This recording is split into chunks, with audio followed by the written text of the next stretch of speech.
Wala siya, layang-layang. Ang tawag ko nga dito mga batang layang-layang. Sa amin sa Batangas tawag layang-layang. Pag pupuga daw yun sa, ano, sa kumpanya, pag may ganyan, tapos swerte raw negosyo.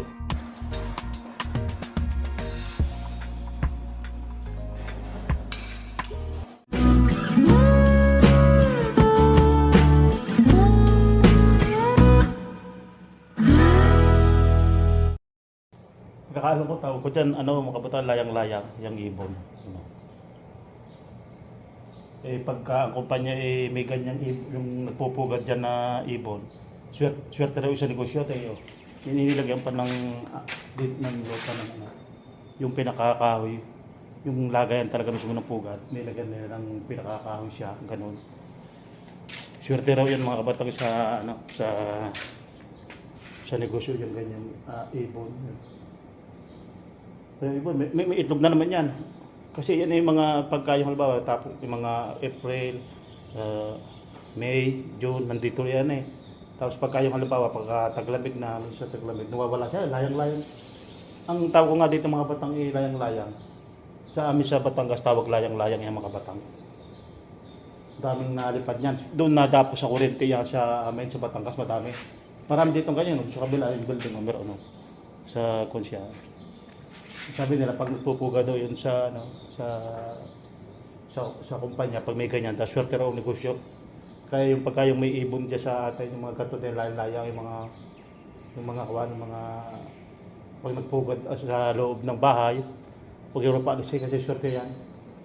Para pagkakaalam ko ito, yung ano yung ang pugad ano, yung ginagawang soup. Hindi ko alam kung ano eh. Pero iba ito, alam ko layang-layang ito, hindi ito kagaya ng ano yung hindi ko alam ang pangalan, no? Yung ampugad ginagawang soup, hindi ko alam kung anong tawag sa ibon gayon eh. Nakalimutan ko ng mga kabatang yung tawag sa gayong ibon. Na nakukuha lang sa mga ano yung sa mga ano yung sa isla na puro bato na sobrang taas siya, nagtatago sa mga kuweba gayam. Alam ko nakalimutan ko ng tawag doon mga kabatang ay sa ano doon sa ibong gayon. Ang alam pagkakaalam ko ito, layang-layang ang tawag ko namin dito sa Batangas, layang-layang siya. Yung ano. So yun. So bali mga kabatang tayo ano, umaga magluluto tayo ngayon ng munggo at dilis. Almusal natin. Wala tayong magawa. Yun lang, ayun. Luluto mo tayo sa baba ng munggo at saka dilis, yung mga walang lahok lang yun. Lagi ko lang nor cubes, luya. Mga ano lang, simple lang luto para sa probinsya. Yun. So yun mga kabatang, yan, at nagluluto tayo ng dilis, yan. Napakasimpleng luto naman na rin. Pag nailagay mo sa mantika, ayos na. Mga ilang halo-halo lang. Luto na agad. At yan din, pagkatapos ng ating lutuing dilis na yan, ilagay na natin yan sa ano, lalagyan. Maya tayo magluluto ng munggo. Simpleng munggo lang mga kabatang. So yun, nakalagay na natin yung mantika at bawang. Yan. Sunod na natin ang sibuyas. Pampaalis daw ng malas, sibuyas. Yan. Halo-halo ilan natin. Yan. Ganyan pag nagluluto uno, yan, luya.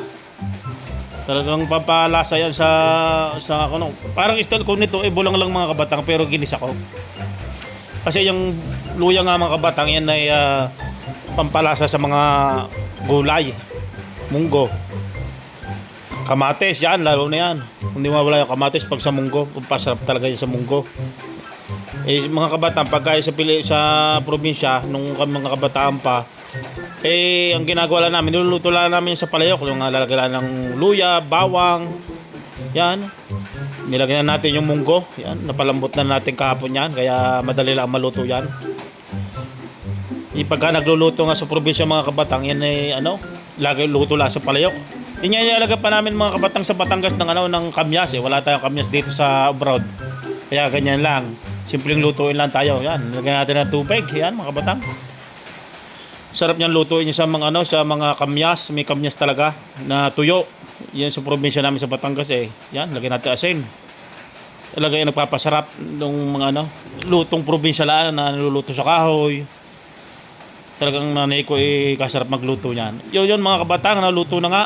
Hindi ko na pinakita yung paglagay ko ng pechay at naubusan tayo ng gas. Yan, at kain na po tayo mga kabataan yan. Kasarap na ikakain natin aray. So kain na po kayo. Yan, husaya. Napakasarap ng lutong garne. Simpleng-simple lang. Ako naman mga kabatang dito sa abroad kuwan. Kung ano man lang niluluto ko sa Pilipinas, ganun din naman niluluto ko. Ay minsan nakakabili din lang ng mga pentang na yan. Pagka ikitinamad magluto, pagka ikaw halimbawa naka LLLL, nakakaluwag-luwag, edi kakain ka din naman ng masarap kahit paano sa labas. Hindi yung pag nahihirapan at may nakakaluwag-luwag sa buhay, edi kakain ng medyo masarap sa labas. Ganun lang yun ay. Now, ganun buhay. Habang ikaw malakas pa, kumain ka ng kumain ng masasarap na pagkain. Kasi pag matanda na, kahit anong ialok mo diyan na pagkain ng masasarap, hindi mo makakain yan kasi wala ka ng ipin. Wala ka ng mahirapan ka na kumain talaga. Kasi makikita mo sa matatanda, ganyan. Mga crispy pata, yung mga limpo, mga lechong kawali, mahirap na kainin niya pag matatanda na kayo. Kaya pagka yung napakabata pa natin, walang pigil sa pagkain. Kain ka lang ng kain. Ganun lang. Kasi tayo lilipas din ng pagkain. Kasi na edad-edad tayo, hindi naman laging makakain natin lahat yung dapat kainin ng mga kabataan pa. Kaya habang kabataan pa, kainin nila lang kainin. So yun mga kabataan, tayo nakatapos na ng pagkain yan. Siyempre maghuhugas tayo. Aba. Wala nga namang sino maghuhugas. Hindi naman kagaya sa probinsya may tagahugas. Ganun lang naman ang gawain natin. So yun mga kabataan, musta kayo? Yeah, ganito na lang muna ang vlog natin. Talagang hindi sa gitna naman ng isang araw ngayon. Kinabukas ipapasok na naman tayo. Ngayong araw po ng linggo mga kabataan. Kaya Munggo Day ngayon, Munggo Day. So yun mga kabataan, at hindi katatapos natin kumain mga kabataan, ngayon po yung malakas ang ulan dito. Talagang malakas ang ulan. Kahapon sobrang init, ang banas. Grabe, kinamang banas kahapon. Kinamang banas, kinamang kainit. At so yun yung mga kabataan nga, itinapon na natin yung pinagbasurhan natin sa pagluluto. Yan, ganyan lang. Dito mga kabataan, ang pagtatapon ng basura ay nakahiwalay. So nabubulok at hindi nabubulok. Mga lata, plastic, wala yan, nakasegregate yan mga kabataan. Hindi gaya sa Pilipinas na lalahok na. Talagang dito, hindi pwede yung basta ka nalang magtatapon ng lalahok na lata-lata, plastic-plastic. Tsaka mga karton mga kabatang, sama-sama din yan. Baka lahat na, sama-sama yan, may kanya-kanyang basura lagayan.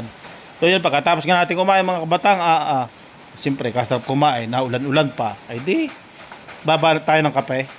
Yan, shoutout nga pala sa kopi ko. Yan, baka naman. Kasarap naman uminom ng kape pag naulan-ulan mga kabatang. Yung kopi ko. Ay tapos kainit na, makadali na magtimpla din ng kape. Basta mo na lang pag may lalagyan ng tasa o di lalagay mo lang 3-in-1 mo at may mainit na tubig. Napakadaling magkape mga kabatang dito. Talagang walang problema sa pag-iinit ng tubig. Pati sa panliligo mga kabatang ganyan din, may mainit din, may malamig kami. Kaya kahit taglamig, okay lang. May mainit kami na tubig na panligo. So yun mga kabatang, yung kape natin. Bagong kain, kape muna tayo.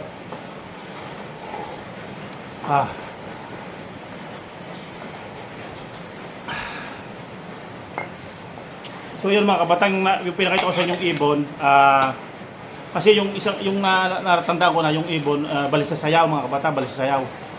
Malakas naman ang ulan. Balis sa sayaw pala yun. Ang kulay ng balis sa sayaw, kulay itim siya, yung dibdib kulay itim. Kasama itim siya. Na nakakahawig sa kasi laki din ng layang-layang. Ang layang-layang pala nakita ko dito. Ang layang-layang ay puti ang dibdib, puti ang kulay ng balahibo sa dibdib. Ito kulay puti, kaya pagkakala ko dito layang-layang. Layang-layang po itong nandito sa kumpanyang ito. Kaya yung mga kabatang na yung mga may negosyo. Kasi ang dami ko nakikita dito mga kabatang na negosyo na yung sa mga 7-Eleven, may makikita ko dyan, meron din yung mga pugat. Nagbabahay din ang ang layang-layang. Swerte yan sa mga negosyo. Kaya ito hindi pinapais ng lupa na yung layang-layang niya. Ang talagang layang-layang yan, iba yan doon sa mga balis sa sayaw na sinasabi ko. Layang-layang yan. Kasi yan ay lumilipad sa labas yung Tsaka kulay puti ang kanya, kulay puti ang dibdib niya dito, yung balahibo. Kaya pero nakakahawag siya sa para balis sa sayaw. Swerte daw yan mga mga sa negosyo. Kaya pag sa bahay ninyo, maglalagay nga rin ako sa bahay niya yung ganoon. Yung para pugad sa nakikita ko kasi lahat nilalagay ng lupa ng ganyan, yung triangle na ganyan, inilalagay sa sulok ng mga kanto-kanto ng haligi para doon sila magbahay. Kasi pagka itong ganito yung dumating na itong mga layang-layang na ito, nagkakamero kami ng overtime. Ngayon, kami sa mesa lang overtime, talagang medyo mahina talaga. Pero hindi kami nawawala ng overtime pagka yung gantong may mga ibo na nakuha na basta mga bandang yan, March, April, May, June. Lagi nandiyan yan. Bago magtaglamig, yan, na lagi nandiyan yan. Nangingitlog siya. Sarap ng kape mga kabatang. Ulan-ulan pa ngayon. Wala tayong magawa ngayon. So yun, yung mga sa bahay niyo pag nakakita kayo mga ganyan, yung huwag niyong paalisin. Dapat yung mga haligi ng inyong bahay may ganyan lalagyan. Yung triangle na ilalagay sa sulok para doon magbahay. Swerte daw yan sa negosyo. Makapit ang negosyo talaga, yung hindi kumbaga pasok ang negosyo. Makapit siya, sabi nila. So yan mga kabatang, hanggang dito na yung vlog natin for today. Wala tayong ma-vlog na yung maganda-ganda. Ganito lang naman ang buhay sa Taiwan sa abroad. Hanggang sa muli mga kabatang, sana nakabot kayo hanggang dulo. Maraming salamat sa inyo lahat. Bye-bye.